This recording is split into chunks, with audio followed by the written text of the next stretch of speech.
नमस्कार विद्यार्थी मित्रांनो, मी तुमची एड्युकेटर श्वेता चंदनकर तुम्हा सर्वांचे सीईटी बाय ग्लोबल ऑनलाईन या यूट्यूब चॅनलवर स्वागत करते. महाराष्ट्र एमसी सीईटी एक्झाम 2026 यासाठी आपण प्रिपेअर करतो आहोत आणि मॅथमॅटिक्स अँड स्टॅटिस्टिक मधला जो विषय आहे आपला त्यामधले महत्त्वाचे PYQ प्रश्न आपण इथे आज सॉल्व्ह करणार आहोत. आपल्याला माहिती आहे आपला जो पेपर आहे तो 30 मार्चला असणार आहे, 30 मार्च 2026ला. त्यासाठी आपल्याला PYQ प्रश्नांची खूप आवश्यकता पडणार आहे आणि ते प्रश्न कसे सॉल्व्ह करायचे. नेमकं मॅथ्समध्ये कसं असतं तर ट्रिक्सवर आपण क्वेश्चन सॉल्व्ह करतो, कारण आपला वेळ वाचतो त्याने. त्यामुळे जेवढी जास्त तुम्ही प्रॅक्टिस कराल मॅथ्ससाठी तेवढं तुम्हाला खूप इझी जाणार आहे. आपली जी बॅच आहे, अभ्यासक्रमाची जी बॅच आपण सुरू करतोय ती 29 डिसेंबरपासून आपण सुरू करतो आहे. जर का तुम्हाला इनरोल करायचं असेल तर दिलेल्या नंबरवर तुम्ही संपर्क करू शकता किंवा ग्लोबल ऑनलाईन ॲप प्ले स्टोअरवरून डाउनलोड करू शकता. आपल्या ॲपवर डेमो क्लासेस सुद्धा अवेलेबल आहेत, तर ते तुम्ही सहज चेक सुद्धा करू शकता. ग्लोबल ऑनलाईन आपल्यासाठी घेऊन आले आहे महाराष्ट्र एमसी सीईटी एक्झाम 2026 यासाठीचा कम्प्लीट कोर्स, ज्यामध्ये तुम्हाला डेली लाईव्ह लेक्चर्स मिळणार आहे 2 ते 3, टॉपिक वाईज प्रॅक्टिस MCQज मिळणार आहे, फुल सिलेबस नोट्स मिळणार आहेत, फुल सिलेबस मॉक टेस्ट मिळणार आहे, फुल सिलेबस MCQ सिरीज मिळणार आहे आणि सोबतच लॅपटॉप आणि वेब व्ह्यू सुद्धा मिळणार आहे. याची जी फीज आहे ती 5,000 रुपये आहे, पण डिस्काउंटमध्ये ती 4,000 रुपये असणार आहे. त्यामुळे आजच इनरोल करा. चला तर मग आपण प्रश्न पाहूया आपले. पहिला प्रश्न आहे, Atul and Babita entered into a business partnership and Babita contributes ₹5,000 for 7 months. Okay, 5,000 for 7 months. Babita. Okay. A in which Atul contributes ₹2,000 for 9 months and profit of ₹1,100 will be divided between Atul and Babita in the ratio. तर ते किती त्यांना येत आहे, कोणत्या ratios मध्ये ते येत आहे ते आपल्याला विचारलेलं आहे. ठीक आहे. तर अतुलची इन्व्हेस्टमेंट काय होती? एक minute. Atul 2,000 × 9 months is equal to ₹18,000. Okay. आणि बबिताची होती ₹5,000 × 7 months म्हणजे ₹35,000. ओके. तर म्हणजे काय झालं, 18,000 इज टू 35,000 हे काय झालं, त्यांचा रेशो झाला. ओके. त्यानंतर आता सिम्प्लिफाईड करूया आपण रेशो, याला 1,000 डिवाइड करून दोघांना पण, म्हणजे आपलं काय असणार आहे, 18:35 त्याचा रेशो असणार आहे. ठीक आहे. तर आपल्याला काय काढायचं होतं, आपल्याला इन्व्हेस्टमेंट अमाऊंट काढायची होती दोघांची पण, है ना, प्रॉफिट रेशो काढायचा होता. इन्व्हेस्टमेंट अमाऊंट काढून प्रॉफिट रेशो काढायचा होता. तर आपलं उत्तर काय असणार आहे, डी असणार आहे, 18:35. ओके. चला.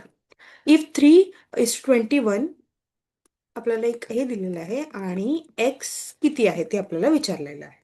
ठीक आहे. 3/21 इज इक्वल टू x/35. आपल्याला हे सिम्प्लिफाय करावं लागेल, याला 1/7. Okay. 1/7 is equal to x/35. Then 35 into 1/7 is equal to x, म्हणजे एक्सची व्हॅल्यू काय येणार आहे, 5 येणार आहे. म्हणजे आपलं उत्तर काय असणार आहे, ए असणार आहे. ठीक आहे. अशा पद्धतीने आपण ते सॉल्व्ह करू शकतो असले प्रश्न. चला. समोरचा प्रश्न आहे, an alloy contains copper and zinc in the ratio of 5:3 and another alloy contains copper and tin in the ratio of 8:5. If equal weights of both the alloys are melted together, then the weight of tin in the resulting alloy per kg will be. तर आपल्याला म्हणतात की दोन्ही जर का weight आपण ॲलोमध्ये टाकले, melt केले टुगेदर, त्यांचं वेट जे आहे टीन रिझल्टिंग ॲलो किती येणार आहे पर केजी, ते आपल्याला विचारलेलं आहे.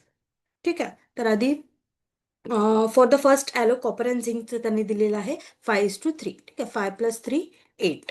ठीक आहे. मग फ्रॅक्शन याचं काय होईल, कॉपरचं फ्रॅक्शन होईल 5/8 आणि झिंकचं फ्रॅक्शन होईल 3/8. ओके. त्यानंतर हे 8 + 5 13, त्यामध्ये कॉपरचं येईल 8/13 आणि झिंकचं येईल 5/13. ठीक आहे. एवढं समजलं सगळ्यांना. त्यानंतर आपल्याला कॅल्क्युलेट करावं लागेल weight of tin in 1 kg of mixed alloy. Okay. तर ते कसं असणार आहे, 5/13 इंटू किती म्हणता येत आहे, 0/5. वेट ऑफ जे आहे ना, वेट आपल्याला टाकायचं 0.5 kg. त्यानंतर 5/13 इंटू 1/2 म्हणजे किती, 5/26 kg. काय आपल्याला काय करायचं, कॅल्क्युलेट करायचं होतं weight of tin of 0.5 kg of second alloy. आपल्याला सेकंड अलावचं करायचं होतं, जे किती आहे, 5 आहे, 5/8 आहे ना, ते तसं करायचं होतं. ते तशा पद्धतीने आपल्याला उत्तर आलेलं आहे. इक्वल वेट घेतलं ना त्यांनी, मग म्हणजे की 1 kg आहे. इक्वल वेट म्हणजे 0.5 आणि आपल्याला काढायचं कशाचं आहे, टीनचं काढायचं आहे. ओके, तशा पद्धतीने आपण वेट ऑफ ते टीन काढलेलं आहे, जे काय आहे 5/26 आहे.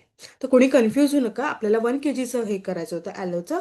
0.5 kg हे फर्स्ट ॲलो आहे आणि 0.5 kg हे सेकंड ॲलो आहे, कारण त्यांना दोन्ही ना व्यवस्थित इक्वल वेटमध्ये करायचं होतं. ओके, चालेल.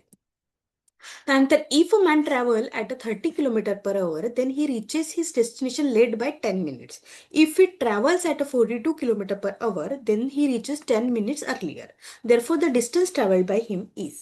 तर काय आहे, 30 km स्पीड आणि तो 10 मिनिटांनी लेट झालेला आहे. त्यानंतर आहे 42 km/h, त्यानंतर अर्लियर आलाय, earlier 10 minutes. Okay, distance is equal to speed into time. तर टाइम हे आपण टी घेऊन घेऊया. 30 into t plus 10 is equal to 42 into t minus 10. Okay, कारण ते अर्लियर आलं होतं ना. Then 5t is equal to 7t minus 10. Okay, नंतर 50 plus 70 is equal to 70 minus 5t, म्हणजेच 120 इज इक्वल टू 2t आणि t ची व्हॅल्यू असणार आहे 60 मिनिट. काय असणार आहे, 60 मिनिट असणार आहे. ठीक आहे, त्यानंतर आपल्याला डिस्टन्स काढायचं आहे. Distance is equal to 30 into 60 plus 10 divided by 60, म्हणजे 30 इंटू 7/6. 5 इंटू 7 म्हणजे 35 किलोमीटर जे आहे ते डिस्टन्स ट्रॅव्हल करायचं आहे त्याला.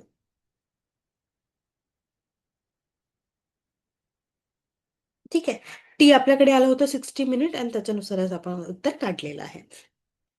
ठीक आहे, त्यानंतर आहे a certain distance is covered by a train with a certain speed. If half of the distance is covered in a double time, then the ratio of the speed to that of original is. तर काय म्हणतोय, तर let d is equal to total distance. ठीक आहे, total. आणि S काय आहे, speed, आणि टी काय असणार आहे, time. Okay, D is equal to S into T किंवा S is equal to D by T, हा फॉर्म्युला आपण वापरणार आहोत. ठीक आहे, त्यानंतर नवीन सिनेरिओ काय म्हणते, distance covered is half the original distance, म्हणजे डी/2. ठीक आहे, आणि टाइम टेकन जो आहे तो 2t आहे, डबल टाइम घेतलेला ना, त्यामुळे आपण एस न्यू, न्यू स्पीडसाठी एस न्यू घेऊया.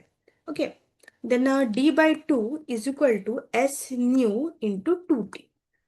ठीक आहे, आता आपल्याला हे काय करावं लागेल, सॉल्व्ह करावं लागेल.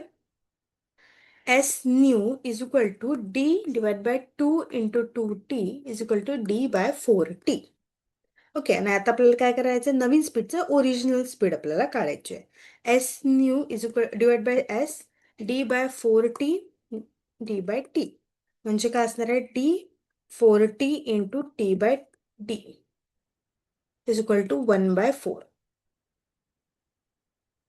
डी कट होते, टी कट होते, आणि सरळ काय येतं, रेशो आपला 1:4 येतं. म्हणजे आपलं उत्तर काय असणार आहे, ए असणार आहे, 1:4. ओके, काही नाही, इथे फक्त थोडंसं क्वेश्चन व्यवस्थित वाचायचं. हे half of the distance, double time, ते कशा पद्धतीने आहे ते आपल्याला हे करायचं, आणि स्पीड नवीन आहे की जुनी काढायची आहे ते सगळं व्यवस्थित बघायचं, तेव्हा जाऊन आपलं उत्तर येणार आहे.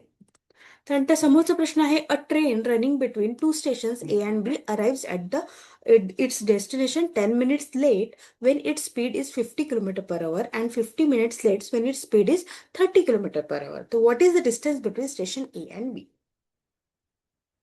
ठीक आहे, तर D is equal to distance घेऊया, T is equal to time. Okay, 10 minutes late is equal to 10/60 hour, 1/6. Okay, and 50 minutes late is equal to 50/60, म्हणजे 5/6 hour. ओके, टाइमचा formula distance divide by speed.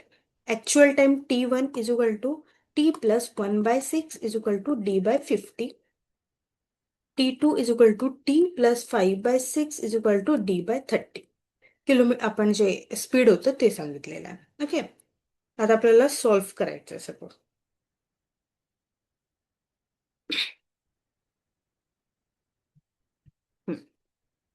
T plus 5/6 हे equation आपल्याला solve करायचं आहे. T 1/6 is equal to d/30 minus d/50. Okay, 4/6 is equal to D/30 minus D/50. 4/-1 4 आणि t कटून गेलं. Okay. 2/3 is equal to d ला काढून घेतलंय आणि याला 1/4 अशा पद्धतीने केलेलं आहे. ठीक आहे. आता डिनोमिनेटर आपण सारखं घेऊन घेऊ, त्याचे एलसीएम घेऊन घेऊ, common factor. 2/3 is equal to d काय असणार मग याचं 150 असणार. π-3 म्हणजे किती असणार आहे DE 2/1/50. ओके. आणि हे 2/3 जशाच तसं राहील. ठीक आहे. आता हे कट होईल. 2/3 इज इक्वल टू D/75. ठीक आहे. इथपर्यंत आपण आलेलो आहोत.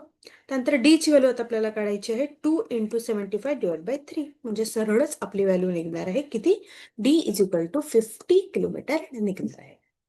ठीक आहे.